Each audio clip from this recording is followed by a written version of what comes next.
Internautas, seguimos en el Ser Creativo, cuarto congreso de Mentes Brillantes. Estamos con don Mario Alonso Puig. Acabamos de escuchar una interesantísima ponencia suya. Mario Alonso es médico, cirujano, conferenciante y, ante todo, Mario, un hombre feliz, ¿no? Yo diría que sí, yo diría que sí. Entendiendo que la felicidad como estado de plenitud la experimento en algunos momentos, no a todas horas. Oye, ¿y esa voz que tienes la entrenas o cómo haces? La verdad es que no. Yo creo que eso es una de las cosas con las que, bueno, he recibido ese regalo de la vida, ¿no? Tener una voz que las personas me dicen que está bien, que es una voz que gusta. Gusta. Bueno, tú participas en muchos congresos como este, colaboras en programas de televisión, has escrito, escribes muchos libros, siempre dando muy buenos consejos sobre cómo ser más felices, cómo llevar una vida más plena y bueno, todos los consejos está muy bien, oírlos está fenomenal, pero llevarlos a la práctica es otra cosa, ¿no? ¿Hay consejos para seguir esos consejos? Esa es una magnífica reflexión. Entre el saber y el saber hacer es donde está la sabiduría. ¿Sabes lo que pasa? Que cuando una persona se da cuenta de que una idea realmente puede abrir un espacio nuevo en su vida, se encuentra con que para que ese espacio se abra tiene que soportar una serie de incomodidades y una serie de inseguridades.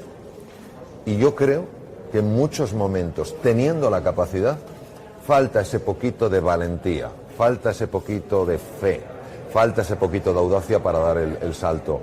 Si desarrolláramos un poquito más esto que me gusta llamar el cociente agallas, un poquito más la fuerza del carácter, estoy convencido de que accederíamos a verdaderos continentes interiores, es decir, descubriríamos mundos nuevos. Cuando yo he sacado a veces de donde apenas encontraba ese punto de valentía, ese punto de decisión, desde mi propia experiencia puedo decir que se me han abierto espacios que jamás hubiera pensado que se podían haber abierto. Tú dices que una de las formas para conseguir alcanzar esa plenitud, esa felicidad, es enviarle al cerebro, te lo voy a simplificar tampoco para liarnos aquí mucho, pero bueno, básicamente enviar al cerebro estímulos positivos en situaciones que igual no son tan agradables para nosotros, para hacer una especie de entrenamiento, ¿no? Esto no es complejo, no es como ser un poco falso uno con uno mismo. No, es un razonamiento lógico que está fundado, desde mi punto de vista, en una realidad demasiado reducida. Yo tengo un cerebro, yo no soy solo mi cerebro. Es decir, mi cerebro es una estructura de una complejidad máxima que no solamente emite cosas, sino que recibe estímulos. La mente no puede entenderse solamente como un producto del cerebro, aunque respeto enormemente opiniones de grandes neurocientíficos que dicen que sí, que la mente tiene una base exclusivamente material. Desde mi punto de vista, la mente tiene una base dual, material y de naturaleza no material. ¿Qué quiere decir? Que desde mi convencimiento, desde mi ilusión, desde mi compromiso, yo puedo estar mandando mensajes a mi cerebro para que él reestructure su propia anatomía, su propia histología, su propia conectividad y me ayude a percibir en el mundo cosas que existen, pero que yo no las puedo percibir mientras tenga ese modo de pensar y ese modo de mirar la realidad. Siguiendo un poquito con esto que nos cuentas, que es súper interesante, ayer mismo entrevistábamos a Tony Segarra, hablando con él, sabes que es creativo publicitario, y hablando un poquito con él de todo el tema de la creatividad, los procesos creativos en publicidad. Hablamos del factor diálogo interno con uno mismo, ¿no? Sí. El creativo tiene que hablar mucho consigo mismo y nos gustaría también que tú nos abrieras en ese sentido un poco tu mente y nos contaras cómo habla Mario consigo mismo. Hay dos tipos de diálogo interno. Está el diálogo que procede del núcleo, del core, de la esencia, que es tremendamente sutil, solo se percibe a través de la intuición, no a través del razonamiento. El razonamiento no llega tan profundo, es una intuición, tienes una percepción de que tienes que hacer algo, ves algo de manera inmediata sin pasar por el razonamiento y sabes que eso tienes que hacerlo. Eso procede de una región del inconsciente que a mí me gusta llamar el maestro interior. Es el centro del ser humano y lo que compartimos todas las personas. Y luego hay una serie de pensamientos automáticos, muchos de ellos incorporados del entorno cultural, y con frecuencia de tono negativo. No puedes hacer esto, esto te va a salir mal, no hay forma de encontrar un camino. Ambos elementos confluyen. ¿Qué pasa? Que es más fácil escuchar el ruido que escuchar el sonido que procede del silencio. En una orquesta es más fácil escuchar los trombones, escuchar los platillos, que escuchar el violín Stradivarius que sutilmente está mandando su melodía.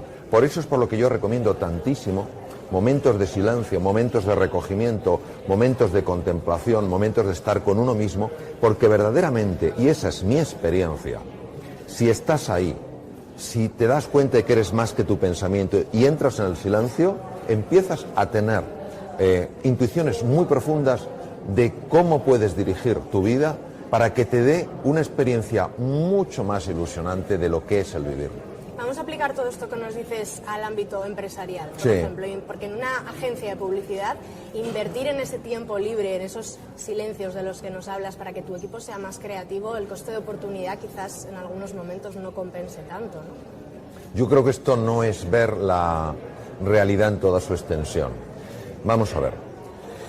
Lo importante no es lo que yo consigo inmediatamente, si cuando el tiempo avanza me doy cuenta de que por conseguir eso tan rápido he perdido cosas mucho mejores.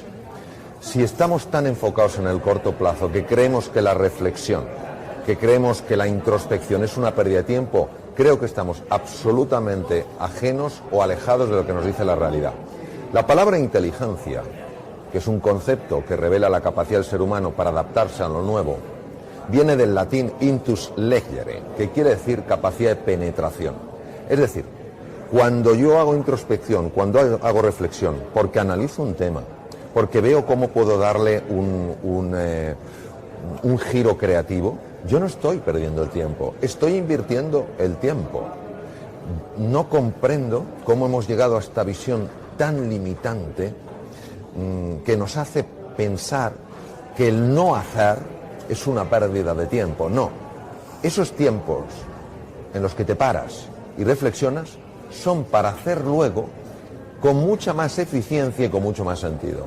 Fíjate que en nuestro medio de comunicación, en Reason, dábamos un estudio hace poco que decía que los creativos se ven a sí mismos como estancados y como poco valorados en su propia profesión. Claro. Porque dicen, parece ser que el motivo es que no tienen tiempo suficiente ante la carga de trabajo y el volumen de estrés que afrontan cada día, no tienen tiempo para pararse, pensar y dialogar un poco de forma interna. ¿Tú qué crees que puede estar fallando ahí? ¿Qué consejo le puedes dar a esas personas? Pues mira, yo diría lo siguiente, voy a hacer una lectura de Mario Alonso Puig sobre la situación.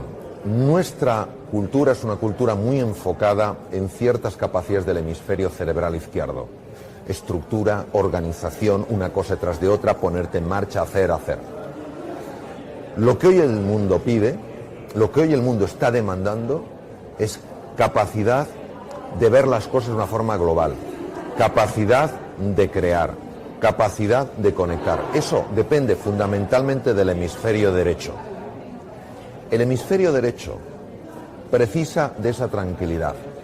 Si no se da, no se puede exigir a una persona que esté creando algo diferente y mejor y a la vez esté organizando una serie de procesos. Hay un tiempo para cada cosa. No quiere decir que esa persona lo tenga que organizar, pero en un tiempo diferente. Y por otro lado, esto es importantísimo que se transmita.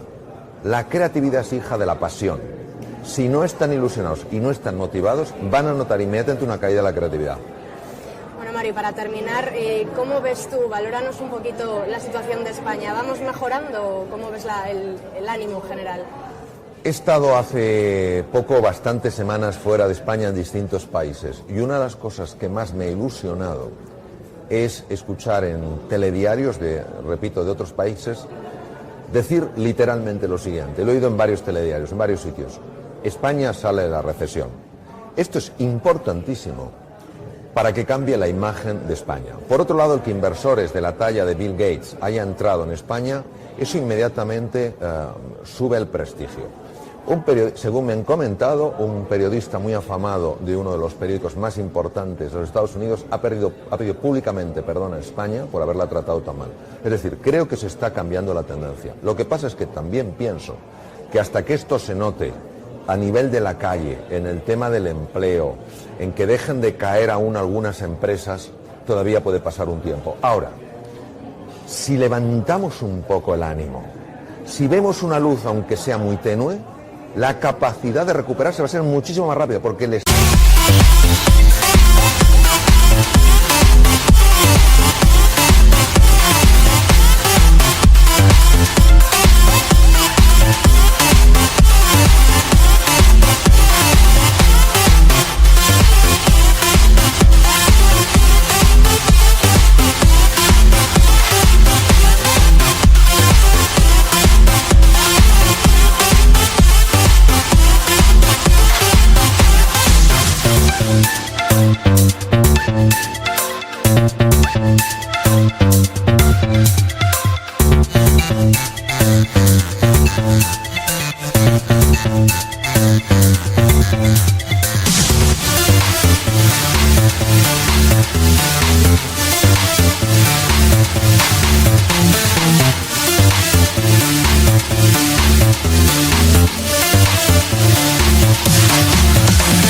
de ánimo afecta de manera directa a la eficiencia del cerebro humano y por tanto a la creatividad, la inteligencia, memoria, aprendizaje, etcétera, etcétera.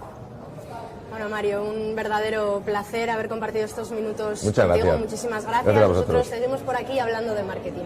Gracias, Mario. Gracias.